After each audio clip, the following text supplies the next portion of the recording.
This is actually interesting. Okay, so there's a cultural equation that happens all the time. In fact, guys, you're all familiar with the Mayans, and they had the Mayan calendar. We lived past 2012, pretty awesome.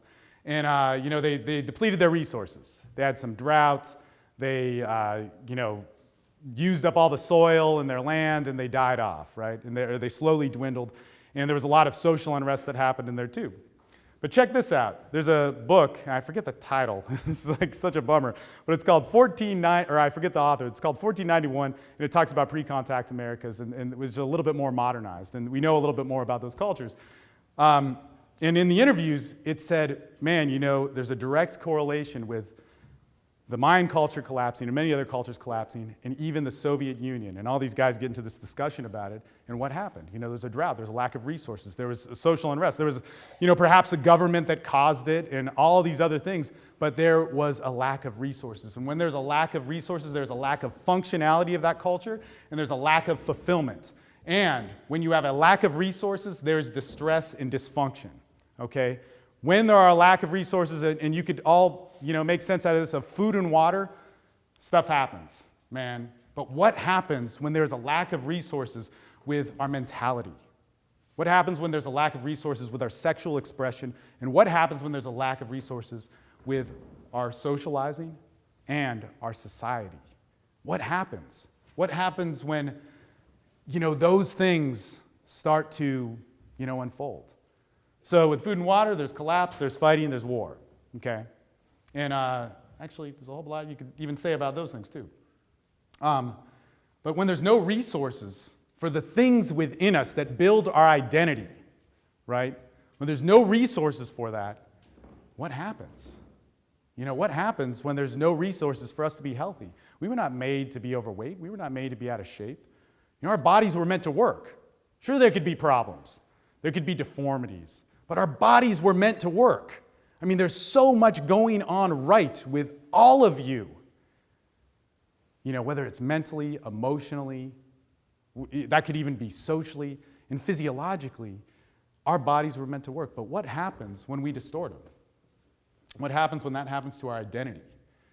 And what happens is there's a war within and there's a war around you, okay? And when a culture becomes dense, that's what this actually says, the more dense a culture becomes, the more its resources end up getting messed up, whatever that says on the end. But the more a culture becomes dense, the more its resources are stressed, right? And it can't function. It begins to collapse. It begins to fight. It begins to have turmoil. And it begins to start to enter into an unnatural state. Or perhaps you could say it moves into a natural state of distress, but not a way that we were actually made to be, not a way that we were made to function. Okay, so in the last 0.03% of humanity's existence, there are some interesting social behaviors that have begun that didn't necessarily happen before. Blame, guilt, shame, antisocial behavior, competition, status, enforcement, isolation, alienation, retaliation, revenge, causes and movements. A lot of people bring up war. But you might be thinking, man, well, okay, this is a part of man's nature. This is a part of how man was supposed to be, right? This is, man can be violent. Man can get angry. Man can blame. Sure, these things could have happened, but we didn't hold on to them. And cultural totalitarianism did not happen.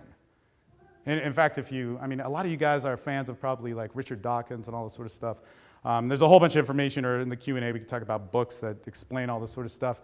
But there was a certain, as they say, thought virus or meme that kind of took hold out of the Fertile Crescent. And actually in the Americas, you can see more evidence of it. But human beings did not act in certain ways that how we're seeing them now. These behaviors did not become a definition for us. They were not the norm. They were not the absolute. And think about this. Like, I know more people that could have attributes, actually I'll back up, of like, let's say, antisocial behavior. That's a pretty intense thing. I know more people that have that than who are healthy with their bodies or living in the expression of their bodies. That's crazy. That's crazy. I know more people, and maybe this is just because of me, because I kind of work in this field a little bit, but I know more people with drug problems. I know more people with bipolar than who are healthy. That's pretty crazy. I'm a member of plenty of gyms. I work out and train all this like different jiu-jitsu, martial arts, MMA. So I know a lot of people that are pretty, quote unquote, healthy by society standards. But I know people that are living like outside of that natural state. Some of man's behaviors that have always been there.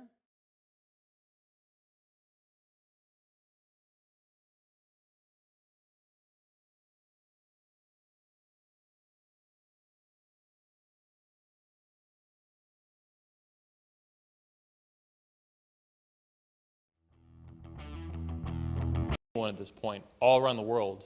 I believe he was actually one of two, or maybe even the only speaker in 2012 who spoke at all three events held in that year in London, Texas, and Australia. So please give a warm welcome to Steve Mayeda, founder of The Sexual Life. Hey, thank you. Thanks, man. Man, what an honor to be brought on stage by Anthony Johnson. I mean, we all know he's done so much to shape and influence men, but look, I want to start this off with something a little bit different. Standing on this stage, who gave a presentation, is one of the best in the world. I mean, hands down.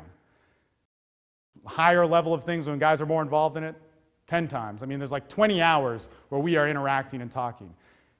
I started that, but man, all the ideas here come from those guys. I mean, it's amazing. It's basically what we do. I love teaching in that way. There's no hierarchy. I mean, they're always busting my balls at like, man, take on the leader role, take on the authoritative role. And I'm like, man, but I don't believe in that. I believe I believe that we're all equals. I believe that everyone here has the same potential for your happiness in your social life, your sexual life, your health, all that sort of stuff. I'm never going to be Skylar Tanner or Socrates. I'm never going to be Nick. I'm never going to be James and James. But I'm going to be an expression of myself, And we can't be other people. We just have to be who we are. And anyway, that's kind of what we teach. But we teach in this template of like, look, let's start out with some basics.